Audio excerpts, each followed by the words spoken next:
నమస్కారం. ఈరోజు మనం ఒక అద్భుతమైన ప్రాచీన దేవాలయం గురించి మాట్లాడుకుందాం. ఇది ఆంధ్రప్రదేశ్లో అన్నమయ్య జిల్లా నందలూరులో ఉంది. సౌమ్యనాథస్వామి దేవాలయం. అవును, చాలా ప్రసిద్ధి చెందింది. దీని గురించి మన దగ్గర చాలా ఆసక్తికరమైన సమాచారం ఉంది. ఆ విశేషాలు, దాని ప్రాముఖ్యత ఏంటో కాస్త లోతుగా చూద్దాం, సరేనా? తప్పకుండా. ముందుగా చెప్పాలంటే ఈ ఆలయం ఎంత పాతదో తెలుసా? అంటే 1000 సంవత్సరాలకు పైగా చరిత్ర ఉందట. అబ్బా, 1000 సంవత్సరాలా? అంటే దాదాపు 10వ శతాబ్దం నాటిది కావచ్చు. అవును, అంత పురాతనమైనది. ముఖ్యంగా చోళరాజులు మొదలుపెట్టి ఆ తర్వాత విజయనగర పాలకులు కూడా ఈ ఆలయాన్ని బాగా ఆదరించారు, పోషించారు. నిజమే. వారి కాలం నాటి శాసనాలు కూడా ఇక్కడ దొరికాయని అంటారు కదా. అంటే చరిత్రకు సాక్ష్యాలు ఉన్నాయన్నమాట. ఖచ్చితంగా. ఇక్కడ ప్రధాన దైవం విష్ణుమూర్తి. ఆయన్నే సౌమ్యనాథస్వామి అంటారు. సౌమ్యనాథుడు అంటే పేర్లోనే ఉంది. సౌమ్య అంటే శాంతమైన, సున్నితమైన అని అర్థం కదా. అవునవును. బహుశా ఆ స్వామి రూపంలో, ఆలయ వాతావరణంలో కూడా ఆ ప్రశాంతత కనిపిస్తుందేమో, అందుకే ఆ పేరు. మరి ఇక్కడి వాస్తుశిల్పం గురించి చెప్పాలి. అదొక అద్భుతమని విన్నాను. ఇది పూర్తిగా ద్రవిడ శైలి అంటున్నారు. అవును, దక్షిణ భారత ఆలయ నిర్మాణ శైలి. ఆ ఎత్తైన గోపురాలుంటాయి కదా, ఆలయ ప్రవేశ ద్వారాలపైన అవి చాలా ఆకర్షణీయంగా ఉంటాయి. ఆకాశాన్ని తాకుతున్నాయా అన్నట్టు. కేవలం అవే కాదు, లోపల విశాలమైన మండపాలు, అంటే పెద్ద పెద్ద హాళ్లన్నమాట, స్తంభాలతో. ఆ మండపాల మీద శిల్పాలుంటాయా? ఓ, అద్భుతమైన శిల్పాలు. చాలా సంక్లిష్టంగా, అంటే ఇంట్రికేట్గా చెక్కిన రాతి శిల్పాలు. ప్రతి స్తంభం, ప్రతి గోడ ఏదో కథ చెబుతున్నట్టనిపిస్తుంది. ఆనాటి శిల్పుల నైపుణ్యం అమోఘం. ఇక గర్భగుడి అంటే మూలవిరాట్టు ఉండే చోటు. అక్కడ సౌమ్యనాథస్వామి ఎలా ఉంటారు?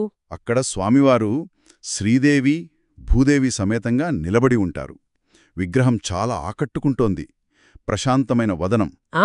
వినడానికే బాగుంది. మరి ప్రాంగణంలో ఇంకేమైనా ఉపాలయాలున్నాయా? ఉన్నాయి. లక్ష్మీదేవికి ఒక గుడుంది. అలాగే ఆళ్వారులు అంటే ప్రాచీన వైష్ణవ సాధువులు కదా, వారికి కూడా ఉపాలయాలున్నాయి. ఓకే, అంటే పూర్తి వైష్ణవ క్షేత్రం అన్నమాట. అవును. అయితే ఇక్కడ ఇంకో చాలా ముఖ్యమైన విషయం ఉంది, చాలామందికి తెలిసిన విషయం కూడా. ఏమిటది?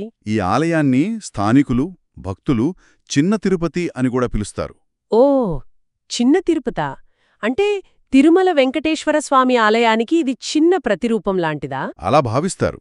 అంటే కొన్ని నిర్మాణ పోలికలుండొచ్చు, కానీ అంతకన్నా ముఖ్యంగా తిరుమలకు వెళ్లలేని వాళ్లు ఇక్కడికొచ్చి స్వామిని దర్శించుకుంటే ఆ తిరుమల పుణ్యమే దక్కుతుందని గట్టిగా నమ్ముతారు. అలాగా?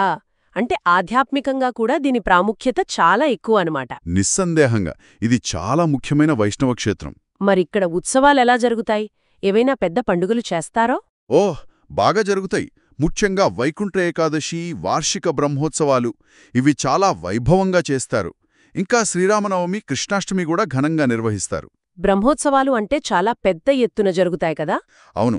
ఆ సమయంలో సాంప్రదాయ వైష్ణవ ఆగమ శాస్త్రాల ప్రకారం పూజలు, అభిషేకాలు, స్వామివారి ఊరేగింపు సేవలు, రోజు కన్నుల పండుగగా ఉంటుంది.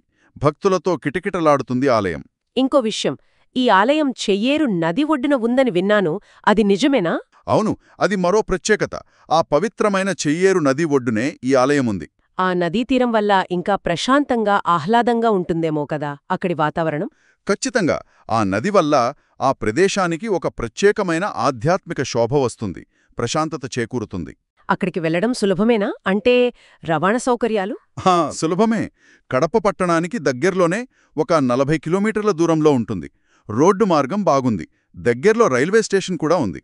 సులభంగా చేరుకోవచ్చు. కాబట్టి ఒక్కసారి మనం ఈరోజు చర్చించుకున్న ముఖ్యాంశాలు చూస్తే, 1000 ఏళ్లకు పైగా చరిత్ర, చోళ విజయనగర రాజుల పోషణ, సౌమ్యనాథుడు అంటే శాంత స్వరూపుడు, అద్భుతమైన ద్రవిడ వాస్తుశిల్పం. అవును.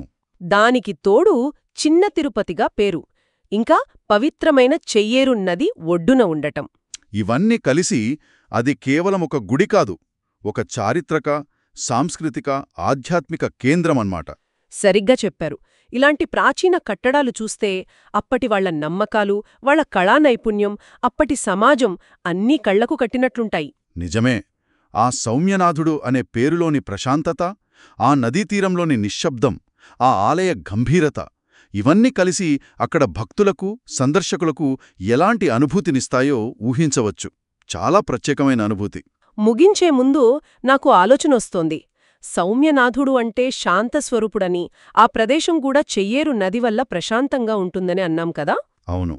మరి ఆ పేరుకు, ఆ నదికి, ఆ ప్రదేశకు ప్రశాంతతకు మధ్య ఏదైనా అంతర్లీన సంబంధముందేమో, అంటే ఏదైనా లోతైన కథగానీ స్థలపురాణంగానీ ఉందేమో అనిపిస్తోంది. అది ఆసక్తికరమైన ఆలోచనే. ఉండొచ్చు. స్థానికులకు లేదా చరిత్రకారులకు దాని గురించి ఇంకా ఏమైనా వివరాలు తెలిసి ఉండవచ్చు. ఆ ప్రశాంతత వెనుక ఏదైనా గాఢమైన నమ్మకం ముడిపడి ఉందేమో. అవును, దాని గురించి మరింత తెలుసుకోవాలనే కుతూహలం కలుగుతోంది కదా.